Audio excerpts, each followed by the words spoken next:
Update guys kay Prima Loan ngayong 2026. Alam niyo po ba na may offer siya sa akin na 6,000 pesos kaagad. Wow. At no need po siyang bayaran kaagad ng full amount. Yes, may option ka po dito guys na bayaran siya in 2 installment period. So dito guys, for today's video, si Prima Loan po yung ating nasa spotlight. Kasi medyo matagal-tagal na rin po ako bago ako naka-loan po ulit dito kay Prima Loan. So ngayon po, tinry ko po siyang ulit para malaman kung anong update na dito kay Prima Loan. At dito nga, 6,000 nga po yung offer niya sa akin. Pero buo ba nating marireceive yung 6,000 pesos? So alamin nyo guys sa video na to kung magkano ang pwede nating ma-receive dun sa 6,000 pesos. Buo ba or may bawas? Kaya kung hindi ka pa po dyan nakasubscribe sa aking YouTube channel, kindly click the subscribe button, turn on the notification bell and be updated sa aking mga latest upload. Every video po na ina-upload ko, kumukuha po ako ng 2 lucky winners. At ito na po yung announcement ng aking lucky winner. Ayan, congratulations po sa inyong 2. Claim nyo po yan sa aking Gmail account, mag-PM na po kayo doon. And sa mga gustong sumali, ang gagawin mo lang po, ilalike nyo tong video na to, mag-iwan ng comment dyan sa comment section, at i-share nyo po itong video na to para makasali kayo sa ating pa-monthly cellphone giveaway. And so much for that guys, ito na yung update natin about dito kay Prima Loan. So 6,000 pesos guys, na no need bayaran ng buo kaagad. So if you wanna know more about this loan app, keep watching.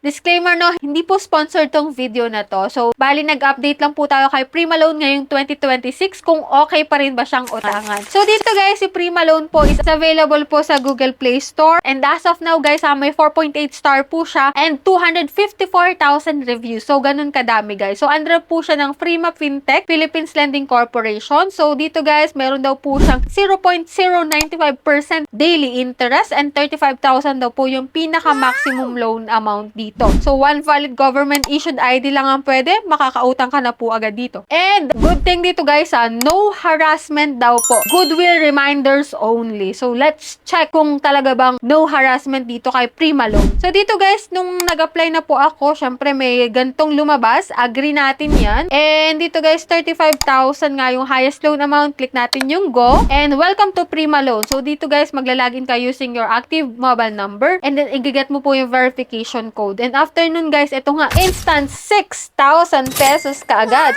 Kitang-kita nyo naman yan guys. And dito nga guys, i-take out na natin yan. And dito may account na pala ako dito before, kaya may lumabas pa rin yung dati kong ID, dati kong mukha. And yan nga guys, dito na tayo sa loan details, which is ito nga, 91 days, 3 months to pay. 6,000 yung pinakang highest offer sa mga first loan. So click natin to guys na first e-wallet act to transfer. Add tayo. So pwede po yan sa bank, Mloholier, Cebuana, RD Pawnshop, GCash, GrabPay, and PayMaya. And then, yan, GCash po yung pinili ko. And makikita mo nga po dito yung payment schedule sa 6,000 pesos. Sa first payment po is 50% lang. No need po bayaran ng buo, 50% lang. Second po is 37% and the rest po is pwede mong bayaran. So, dito guys, may option ka po na 5,000, 4,000, 3,000, 2,000, 1,000. Pero since malaki po yung pinili ko, 6,000, dito po sa 6,000, 4,000, 20 na lang yung marireceive mo. Parang, bigla tayo na ano dun ah. So, bakit? Kasi po, binayaran po natin yung kanyang service fee which is 1,980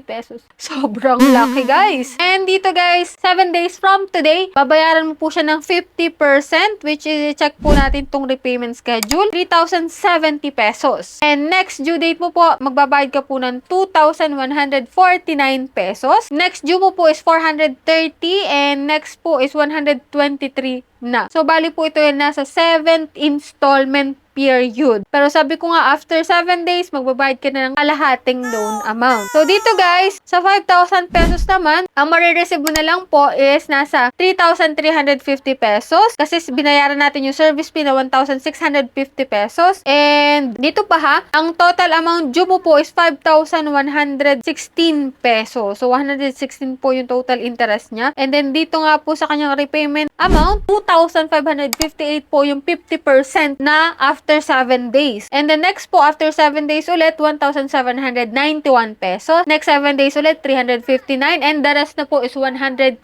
hanggang 7th installment period. Yan po yung loan details kay Prima Loan kapag ginet mo yung 6,000 pesos and 5,000 pesos. Hindi mo siya buong marireceive, kundi may babayaran kang service fee. And dito nga po, nung binalikan ko po yung aking account dito kay Prima Loan, ang result po ng aking application is ineligible at time. So, hindi pa po ako eligible as of now sa 6,000 pesos. Pwede ko naman pong i-delete yung aking loan application. Pwede ko naman pong i-delete yung aking account dito if ever na ayaw ko nang mag-reapply sa January 24, 2026. So, pwede ko po siyang i-delete na kaagad. So, yun guys. Dati rin nag-apply na rin pala ako dito which is ineligible din ako that time which is 2,000 pesos. So, kailan kaya tayo ma-approve dito kay Prima Loan? And hoping ako guys na may isa sa inyo na na-approve dito. If ever na isa ka doon sa na-approve dito kay Prima Loan, let me know your experience at ma-share mo yan dyan sa comment section para makatulong sa mga gustong mag-try dito kay Prima Loan. So, that's it. Yan lang po yung vlog natin for today. So, hindi tayo na-approve. Sayang naman yung 6,000 pesos na offer nila sa atin. And yan, sa mga may mga katanungan, i-comment nyo lang po dyan sa comment section para at least masagot natin yan isa-isa. And for those na hindi pa dyan nakasubscribe, just click the subscribe button, turn on the notification bell, and be updated lagi sa ating mga latest uploads. So, bye-bye na muna for now, guys. See you on my next video.